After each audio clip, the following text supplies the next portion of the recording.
Thanks everyone for joining. This is Emin the Mass Media Group right here on YouTube. We do have a special guest today, a good sister, Yasmin for EPA for Reparations, East Palo Alto for Reparations in the building. So we are going to actually be speaking with her today because she did actually attend the hearing that you did see on the screen, apologizing to African Americans and their descendants in the city of San Francisco. But before we go to Yasmin, let's play a few clips from the session today, and then we will continue with Yasmin. And then after that, we're actually going to be reading the resolution, which I don't know, it might take about 45 minutes to an hour, but we're going to try to actually get out of here out of relatively decent time for you today. So, all right, let's go ahead and play these two clips. Her clock is still running. Thank you. Hello, Board Supervisors. Gloria Berry, previous member of the Reparations Task Force. As far as this FSFPD matter, I really highly suggest other grants they get are looked at, specifically grants based on how many stops they make a year. Those are pretty frightening to me. Also, just a little comment, I think that $3 million could have went to the reparations office. I do have concerns about police investigating themselves. I hope there is someone independent involved in this investigation. Also, it ought to be criminal to have a solution, which is reparations, to so many atrocities, yet we keep throwing money at nonprofits that don't yield results in the community. Citywide oversight is needed, but then I don't have confidence of friends hiring friends that will gatekeep. Hope this sends a clear message to other people that get money and do the little backpack giveaways, the little turkey giveaways and whatnot, but yet getting brand new cars and all these type of things, and the community never sees the money. I just left South Africa last year, and all that money that was raised through the Nelson Mandela Foundation, when I went to the poor neighborhoods, they said that money never reached them. It's always people at certain levels that get that money and don't help the community. So. Next speaker. Good morning. My name is Yasmin Abdusami Oakley, and I am a reparationist. And what we do is we teach our community and the surrounding communities about state atonement and the initiatives for reparations here in California. We teach our community the difference between lineage and race. Reparations is not DEI. Reparations is not race-based initiatives. And I suggest that this board learn the difference so that you can advocate properly for the descendants of enslaved and then emancipated Americans here in San Francisco. The San Francisco African American Reparations Advisory Board, while I tremendously respect their work, they did not do a good job in distinguishing between lineage and race. We advocate for the descendants of enslaved and then emancipated Americans to receive reparations in the form of direct cash payments. An apology is very low on our list. And our top priority is compensation, restitution, rehabilitation, and the guarantee of non-repetition. Getting cash repairs directly to descendants of emancipated Americans who are literally lining the streets of San Francisco. They are Americans. So I don't see reparations as a Black issue. It is an American issue. If you want to give an apology, you want to do it in the most expensive city in the world, these people can't eat an apology. Our youth are forced to break into cars because their wealth was stolen by this city and this state. in this country. You need to designate land and housing specifically for descendants and housing specifically for descendants who have roots in San Francisco. And you need to give cash payments to those people as well. And you need to give some of those contracts that don't have any oversight, you need to give them to descendant American companies. And I bet we'll start having oversight then. Thank you. Thank you for your comments.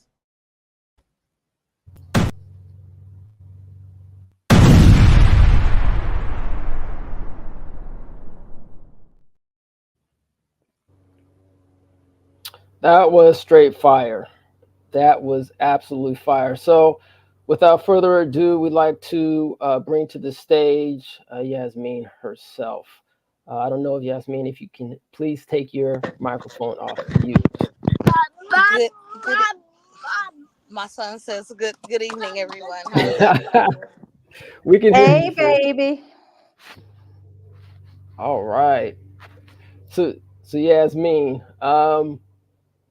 and son, we greatly appreciate you being here today. So we'll want to try to make this as sweet and to the point as we can. But just first of all, for those that don't know you, can you explain what EPA for Reparations is? Give a little brief background about yourself, and then explain why you showed up today with the city of San Francisco. My name is Yasmin Abdusami Oakley, and I am the lead organizer for East Palo Alto for Reparations. And we just came about because whatever but funding or budget there was to teach the community about reparations, it didn't quite reach us in East Palo Alto. So we kind of had to just do kind of a grassroots thing where we just educate the community on just what the task force is doing. That's all we do. And we introduce people to reparations initiatives across the country so that they can start to rally behind those initiatives. So that's kind of what we do. We educate the public, we educate our politicians in our area because they don't really know how to advocate for us. So that's kind of what we do. I hope that answered the question. Absolutely. And also, can you explain why you decided to show up to the hearing today, which was supposed to be a resolution or apology for the descendants of quote unquote African Americans in this country?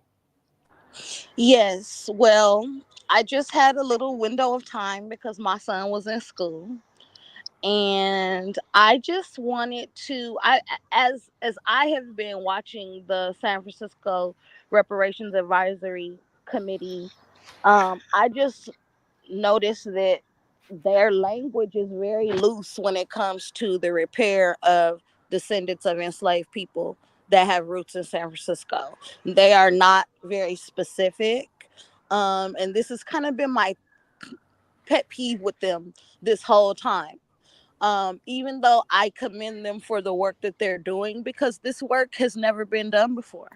So I definitely commend them, but I challenge them to um, change their language when it comes to state atonement in San Francisco. So I had time today. I wanted to go up there. I wanted to see what's popping. I wanted to see who was there. And it was great. It's always great. I really miss the reparations hearings that were in California, because you got to do this, a little bit more frequently. It's just build with people of like minds.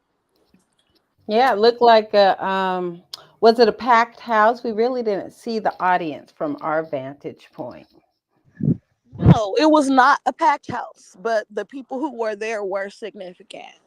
Yes, it looked like some familiar faces from the time that the task force was up. So that's good that people are, still educating themselves and involved in this work.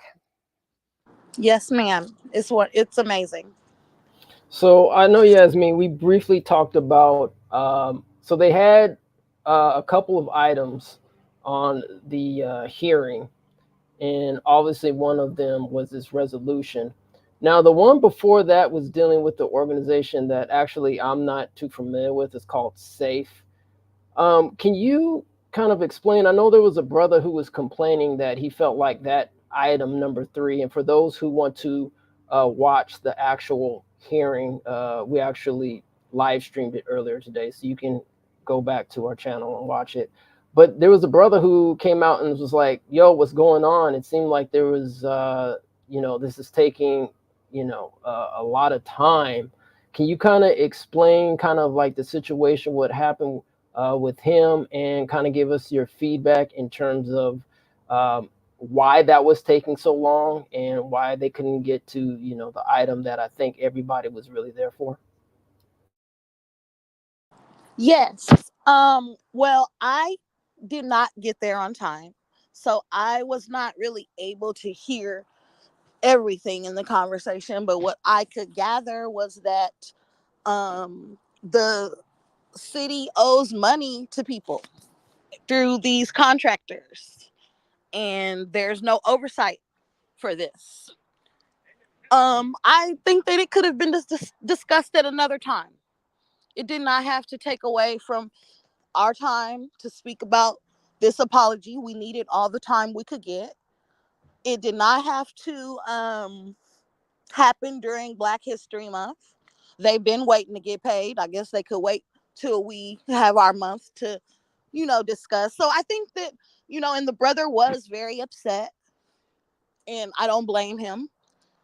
Because it's like, even during Black History Month, even when we're talking about repair for the descendants, we're getting pushed back and itemized, and it doesn't feel good. So no one liked it. I was very happy that the brother disrupted what they were doing and spoke about it. I'm a grassroots person. I like disruption. So I definitely, the people, we're tired. We're tired out there. So the people are acting on it. Well, also, I did notice that, and please forgive me. She was one of we just played the previous clip, and I think she was referring to that item number three on that safe, I guess, mismanagement of funds going to some of these nonprofit organizations. And she even mentioned that they could have used that $3 million of misappropriated money towards reparations. So I don't know what's your thoughts on that. I completely agree with that sister. That sister was right on point. She is one of the members of the advisory task force, or in San Francisco, or committee. I'm not sure exactly what they are, but they they definitely could have used that money for tangible benefits for descendants in San Francisco. And not to mention, we need those contracts in our community, because we have nonprofits that can be actually benefiting the public that we serve, as opposed to these people who are career nonprofiters. And like she said, the money never really gets to the people. It's plenty of places who are collecting money on behalf of homeless people in San Francisco, which is predominantly descendants. So where's that money going? Where's that money at? And we need it to be accounted for. So I'm totally down with that, because EPA for reparations, we don't have no money. We do everything off of the twos and fews of the people who believe in what we're doing. So we could use that money. Facts, facts. We appreciate your work and you showing up, because a lot of the times, we aren't in these places, to speak up for lineage-based reparations. So we appreciate you. Want to give your flowers. And before you go, I know you did want to promote this upcoming workshop that you have. Do you want to briefly talk about this? Yes, this upcoming workshop, EPA for Reparations, has teamed up with the East Palo Alto Community Archive. And what they do is archive the legacy community members in East Palo Alto. And they do it for all cultures, but we, especially as descendants, we want to represent. So we are doing a genealogy workshop. We are working with professional genealogists from Family Search, Mr. Alton Ward Jr. and Miss Pat Jenkins are our genealogists, and they are amazing and they are very familiar with the experience of descendants of emancipated persons. And because they are descendants of emancipated persons, and they really know how to help you zero in and find that genealogy. I found like my grandmother's, her mother's, all her their siblings, all her mother's siblings, in just one night. So it's gonna be amazing, and it's for people from East Palo Alto, but we're inviting everyone to come out. There are 40 computers for us all to do our genealogy on, and we're gonna give you guys a little lunch. It's gonna be a great day. So anybody that can make it, please come out to the Mormon Church in Oakland, where Family Search is. Not this Saturday, but next Saturday from 11 to 3. And we appreciate it. Thank you, ETM Media. We love you in East Palo Alto. Thank you for just educating us and keeping us, on point. Thank you.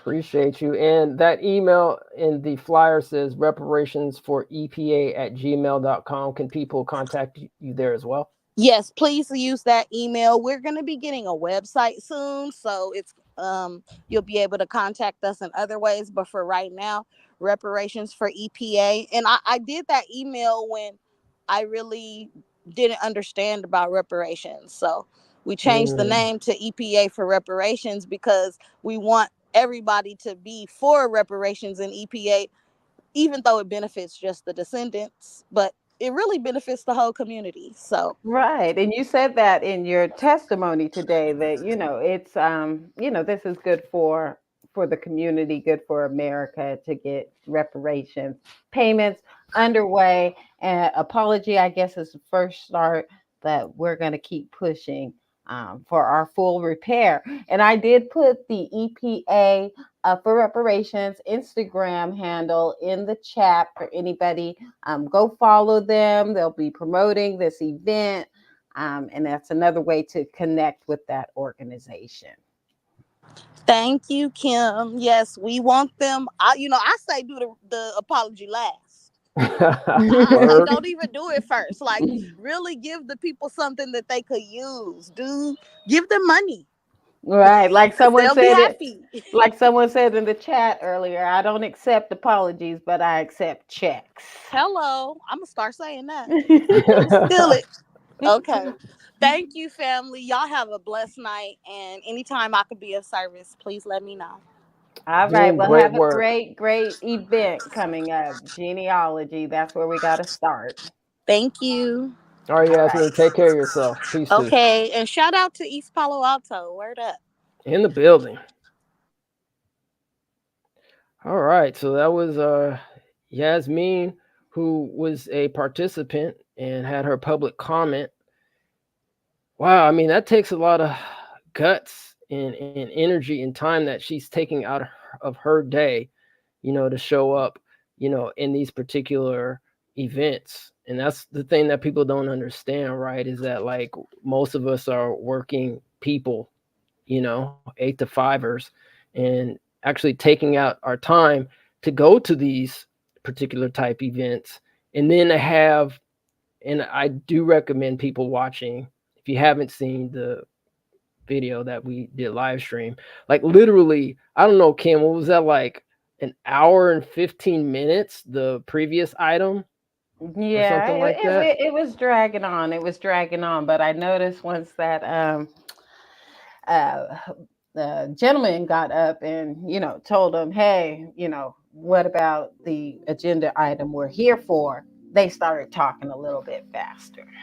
Yeah, it was crazy because I was just like, dude, I understand, brother was, I didn't know if he was working or not, or if he had a job. Obviously he didn't really explain that as he was getting escorted out or voluntarily escorted himself out. But I mean, these are the things that we keep talking about, some of the harms, right? Is like, this is supposed to be Black History Month, and you guys are up here for an hour and a half, just keep belaboring the point that you guys can just move to the next meeting, right? Or actually just have this point after the resolution. They got to do it right before. Right. The So, resolution should have been first. That's course. Absolutely. Mm-hmm. So anyway, obviously it wasn't, and we are here today. So for those that did watch it, thank you for showing up. And for those that want to watch it, we did put some timestamps on there. So if you want to just go to the timestamp where it actually gets to the resolution, you can go ahead and do that, or you can watch the whole thing. That's totally up to you. Whatever you do, please like, share, and subscribe. We greatly appreciate it. But I'm going to go ahead and shall we start? Sure. Let's do it. All right. So I'm going to go ahead and share my screen here. So this is the resolution, family. I don't know if this is the number or not, or if they're actually going to give a resolution number for this, but this does say file number 231264. Yeah, that's file number 231264. So Kim, I'll go ahead and take, I guess, the first page, and if you don't mind switching out, we can maybe get through this pretty quick and get everybody out. And then if anybody wants to leave anything in the comments, please go ahead and we'll answer them to our best abilities afterwards. But let's get into it. So Kim, just before we go further, can you see the screen? I can. And is it large enough? It is. Okay. All right, cool. Let's go do this thing. And is the music, I don't know, family, is anybody out there, if the music is too loud, please let us know. Because, over here, we like to, get people in the mood. I know it's, edutainment, but, I'm just going to be frank. Sometimes this information is very bland. So I'm a creative person. And so I can actually multitask in my mind while researching. But I think the music should be good enough. I guess they'll turn it down just a tad bit, just in case if it's not. And then you can barely hear the music. Let's. You can barely hear it. We cool. Okay, yeah, because people be bumping stuff, and you're like, Anyway, let's get into it. Apologizing to African Americans and their descendants. Resolution apologizing on behalf of the Board of Supervisors of the City and County of San Francisco to African Americans and their descendants for systemic and structural discrimination, targeted acts of violence and atrocities, and committing to the rectification and redress of past policies and misdeeds.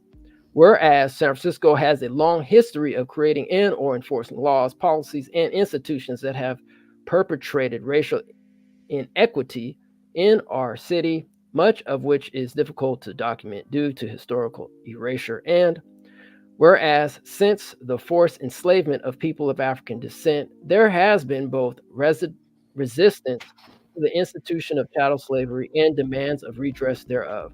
And whereas the genetic, psychological, financial, and racial trauma experienced by African Americans through slavery is one of the greatest crimes against humanity ever perpetrated, and the practice of slavery in the United States was uniquely violent, and wherein African Americans were foundationally and systemically disconnected from knowledge of their geographies, languages, names, relatives, and historic cultural practices. And whereas the practice of chattel slavery was abolished in 1865, centuries of brutality, discrimination, and debilitating harms to African Americans have continued through Jim Crow laws, black codes, separate but equal, racist housing policies, and denial of equal access and opportunity. And whereas the conditions that have created such racial inequity are also compounded by the intersection of race with class, gender, sexuality, immigration status, and all right, Kim, I'll let you take the next. We gonna switch mid sentence. Yes, ma'am. And other identities and experiences that have resulted in inequitable treatment or opportunities. And whereas with the acknowledgement that these findings are by no means an exhaustive list of systemic racism in San Francisco. And whereas in 1937, San Francisco was one of 239 cities that was redlined by the Federal Home Loan Bank Board and the Homeowners Loan Corporation. And this process involved the creation of, quote, residential security maps, end quote, which divided cities into areas that were appropriate for investment and areas that were more risk. And whereas in San Francisco, neighborhoods with large populations of people of color, including Western Addition, Bayview, Hunters Point, the Height, Chinatown, and parts of the Mission were deemed risky, and some San Francisco neighborhoods were deemed risky by the Homeowners Loan Corporation because of undesirable racial elements, explicitly referring to Black residents, Jews, immigrants, and other people of color. And whereas while residents in majority white neighborhoods saw their property values and wealth rise, African Americans in redline neighborhoods were denied loans, city investment, and infrastructure upgrades. This, in addition to the practice of racial covenants, resulted in systemic systemic concentrations of poverty and blight in racially segregated communities. And whereas in 1942, as World War II continued, African Americans were recruited from the South to the Bay Area for jobs in the shipyards and other war industries, that many moved into homes, businesses, and properties in the Fillmore. And whereas in 1947, the San Francisco Planning Commission submitted a plan to raise and rebuild a large zone in the Fillmore encompassing 36 blocks. And the following year, the San Francisco Redevelopment Agency was founded, which subsequently used redlining and the Planning Commission's proposed plan to institute urban renewal in the Fillmore and Western Addition, which had become a vibrant Black neighborhood, but that was deemed blighted by San Francisco authorities.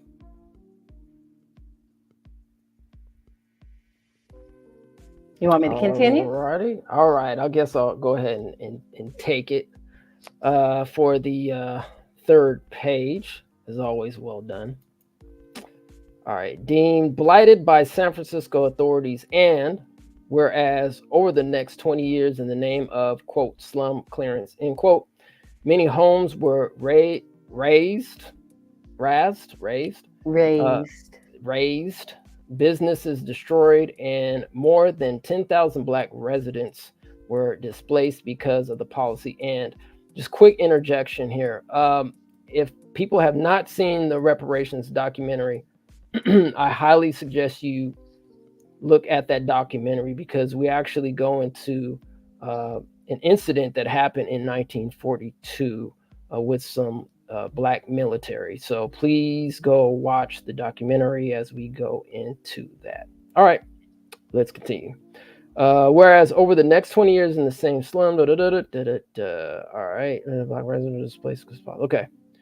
Whereas urban renewal was also instituted in other San Francisco neighborhoods, including south of Market, where 3,000 low-income and working-class residents of color and more than 700 small businesses were displaced. And whereas in the 1950s and beyond, particularly in the context of a national civil rights movement, systemic racism in San Francisco became much less explicit. And whereas moving away from overtly race-based exclusionary policies regarding land or business ownership, the city's more recent and increasingly sophisticated racism has been defined by inaction or lack of intervention with regards to racial discrimination in employment, housing, education, healthcare, or the criminal justice system. And whereas for centuries, through acts of willful and intentional discriminatory and exclusionary policies and practices, the city of San Francisco has systemically robbed Black San Franciscans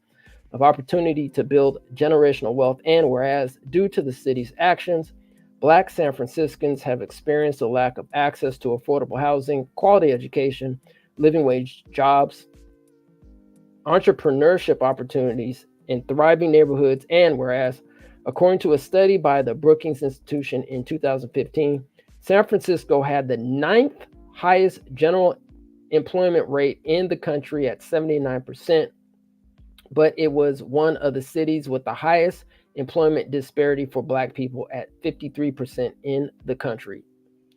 And, okay, I'll let you continue. Might help to unmute.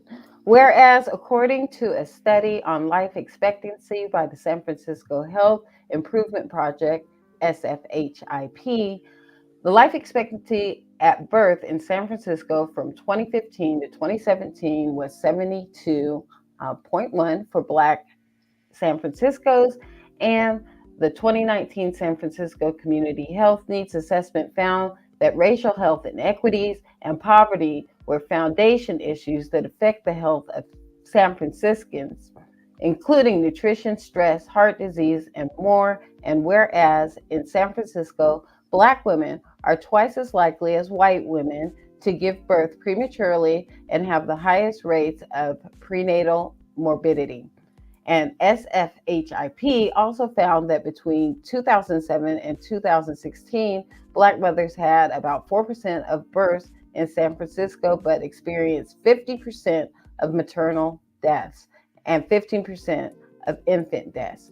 And whereas food insecurity in San Francisco also strongly trends along racial lines, for instance, 20 to 30% of Black African American pregnant people are food insecure, and whereas the median income for Black households in San Francisco is $46,571, and Black residents experience poverty at 3 times the overall poverty rate in San Francisco, with 40% of Black children living in poverty. And whereas the impact of redlining since 1937 can still be seen today, as 87% of redline neighborhoods in San Francisco are low-income neighborhoods currently undergoing gentrification, and Black residents have the lowest home ownership rates at 31%. And whereas, according to a report from the San Francisco Police Department, SFPD, in the last quarter of 2022, Black residents were 25 times more likely than white people to experience use of force from SFPD than white residents. And whereas, though Black people make up less than 6% of San Francisco's population, they comprise 35% of the city's arrests and 23% of SFPD stops in the first quarter of 2023. And Black residents have been disproportionately impacted by fatal police shootings. And all right, let's see what else is going on in San Francisco. All right, and whereas, according to the 2022 point in time count by the Department of Homelessness and Supportive Housing, Black African American or African unhoused people are overrepresented at 38% of the total homeless population compared to 6% of the general population. And whereas Black students are significantly more likely to be suspended or expelled for less serious infractions compared to their white classmates. And in San Francisco, Black students make up 37% of suspensions compared to 7.3% of enrollment. And whereas Blacks comprised 23.4% of the city workforce in 1976, but only 15.2% in 2018, mimicking a dramatic decline in the Black San Francisco population and pointing to a push out of the Black population as a whole. And whereas Black workers are concentrated in the lowest paid job classes and are in a minority in the highest paid job classes, and in 2018, while only approximately 15% of the workforce, Black workers made up 36% of dismissals, 24% of probationary releases, and 38% of medical separations. And whereas, although the city has taken steps to undo the damage caused by past policies and practices, the racial disparities caused continue to the present date, and despite progress in addressing explicit discrimination, racial inequality continue to be deep, persuasive, and persistent in San Francisco, and no formal apology has ever been issued. And whereas, according to the African American Redress Network, less than 20 local or state governments have offered an official blank apology for slavery and its impacts on African Americans. And whereas 9 states that have issued apologies for their history of discrimination, violence, and impact in the enslavement of African Americans, including Alabama, Connecticut, Delaware, Florida, Maryland, New Jersey, North Carolina, Tennessee, and Virginia. And whereas in 2022, Boston became the first major city to pass a resolution to acknowledge, condemn, and apologize for the role played by the city in the slavery of African Americans and the ongoing detrimental impacts experienced by the Black people of Boston, while pledging efforts to repair past and present harm done to African Americans. And whereas on July 7th, 2023, the San Francisco African American Reparations Advisory Committee published its final recommendations to include that the city, county, and county of San Francisco and its agencies must issue a formal apology for past harms and commit to making substantial ongoing systemic and programmatic investments in Black communities to address historical harms. And whereas an apology for grievous injustices cannot erase the past, but admission of the historic wrongdoings committed can aid us in solving the critical problems of discrimination and racism facing San Francisco and the broader United States today.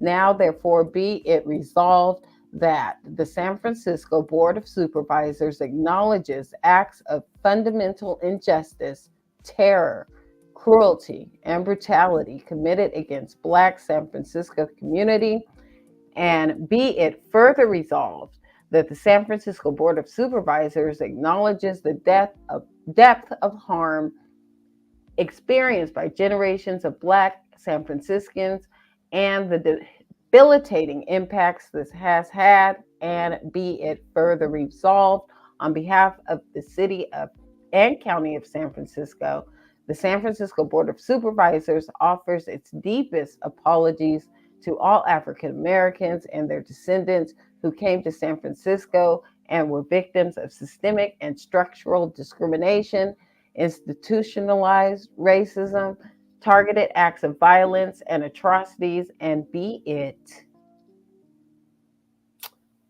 further resolved. Okay, I just needed to make sure I was off mute. All right, here we go.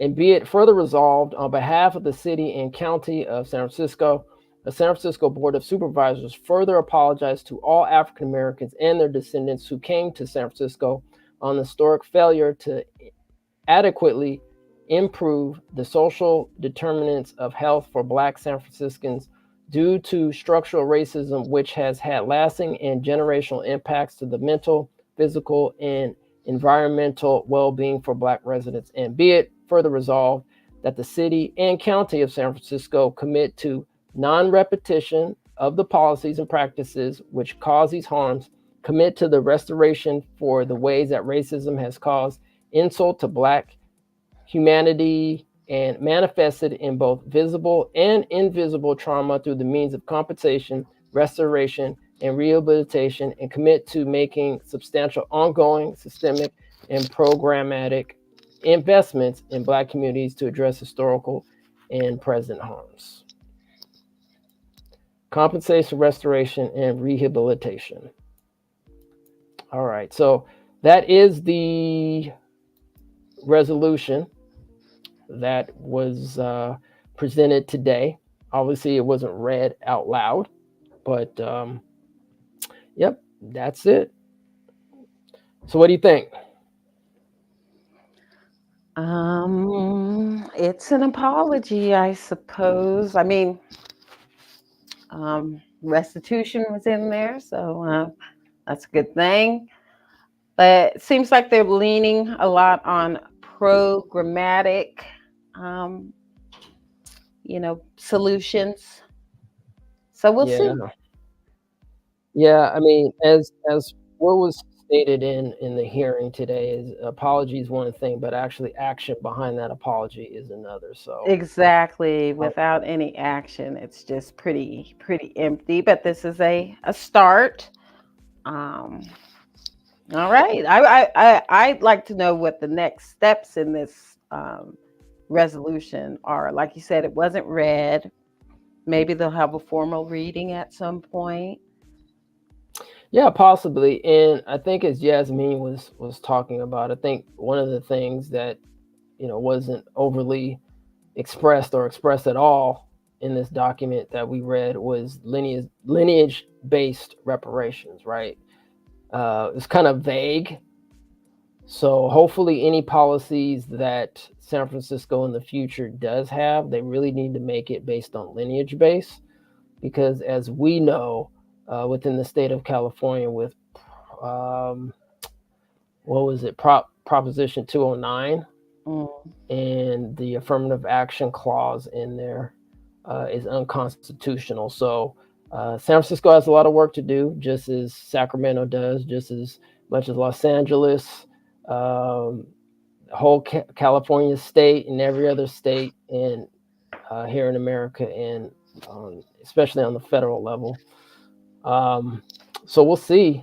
What's going to happen. I mean, I have no idea. But let's go to some of these comments. Didn't get a lot, but we'll go into some of these. Once again, go ahead, support EPA for reparations. There's their IG. It is in the chat at East Palo Alto for reparations. They have a dual IG. So go ahead, support them. And once again, I'd like to thank Yasmin for coming through in her time to give us a rundown, because she was boots on the ground. Right. Giving her And public thank her for comment. being there in person and voicing, her concerns on the lack of lineage strength language in here, this resolution. Absolutely. All right. Uh, is there a tentative date when the reparations will be released? I have no idea what that means, but currently there is no release date of any reparations, in particular compensation within California, as far as we know. There is SB 490 right now. If you haven't seen it, go watch our CAFA and cash reparations program, where we talk about the current press release that the California Black Legislative Caucus has. And Kim, please correct me, but so far there is no cash recommendations coming out of the CLBC as of now. Not as of now. They did release a press release with their 14 priorities, reparation, legislative priorities. So we go over that in this program that Umoya is referring to here. So you can take a look at those policies, the 14 legislative policies that have been released. This Friday, we could possibly see some more reparations legislation. The caucus, or not the caucus, but the Cal legislature has a deadline to get their bills in by this Friday, the 16th. So look for more potential reparations legislation. Absolutely. Let's see here. Let's go ahead and put this back up. And let's see. Shout out to Shanna, who's part of the American Redress Coalition California here in the Bay Area. Appreciate your work.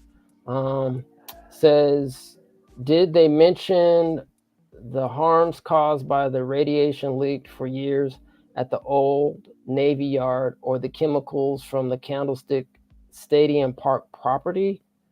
there are so many environmental issues in HP. I didn't hear that during the hearing, Kim. Was that mentioned during the I hearing? didn't hear it, and we just read through the resolution. I don't recall it being environmental issues being one of the harms mentioned, highlighted in that either. Bayview Hunters Point. Yeah, I didn't recall that, but yeah, basically wherever we are at, it's always been some environmental issues, right? That includes San Francisco, that includes Los Angeles. I'm trying to remember what was it called off the top of my head. There was a crazy story that happened down in Los Angeles. Is it the Umia Village? Was it the Umia Village? I can't remember. Anyway, they just had all kind of toxic dumpings that were going around with those residents, predominantly, Black Americans that lived in that resident in that area. So we got to actually follow up. I want to say Umia Village or something, but don't quote me. Been meaning to follow up on that, but it's just been a minute. So it is what it is. But yeah, I mean, the environment, it's a big issue. Yeah, a lot of harm can be caused. All right, so family, I think that's about it. I don't know. We might take another break this weekend. You want to take another break, Kim, this weekend from the? Yeah, let's take another break this weekend. Then we're going to take one more break off from the California Reparations Roadshow, and the following week we might get back to it. Actually, probably should get back to it because they should have more legislation out by Friday. So hopefully we'll see. And they should have the bills out. So maybe we'll read some of the bills. I don't know. Yeah, or whatever. Maybe we could do that. You know what I'm saying? Oh, by the way, before we do go, can't forget before we leave tonight and every Thursday at 7 p.m. every Thursday on youtube.com/@CJEC-official, the Coalition for a Just and Equitable California, are reading live the California Reparations Task Force final report. So if you have an opportunity tonight, I believe we are having the wonderful queen herself, Shanna Kim from the ARC Bay Area family, reading tonight. I can't remember what policy it was. Here, let me see what chapter it is. I need to go through my things here. I don't know, Shanna, if you're in the comments, can you let us know? I can't remember what it was off the top of my head while I'm looking for it. Where are we at? Let me see here. Just give me a sec. I'll say it. So tonight we are talking about Chapter 16, Policies Addressing Control Over Creative, Cultural, and Intellectual Life. Not Chapter 16, Chapter 26. Did I say 16? My bad. Dyslexia, sorry. Getting over it. Chapter 26, Policies Addressing Control Over Creative, Cultural, and Intellectual Life. So, shout out to Shannon Kim for volunteering. And shout out to everybody who volunteers and puts in work, for this lineage-based repair. We preach everybody, even when you watch, right, and you get yourself informed, you're actually doing the work, right? That is part of the work, to keep yourself informed and up to date. So we definitely appreciate that. Yes, Chapter 26, policies. Yep. That's it. Chapter 26, Policies Address Creative Control and Intellectual Life. So thanks everyone for joining. And we'll see. I have no idea what's going to happen with San Francisco.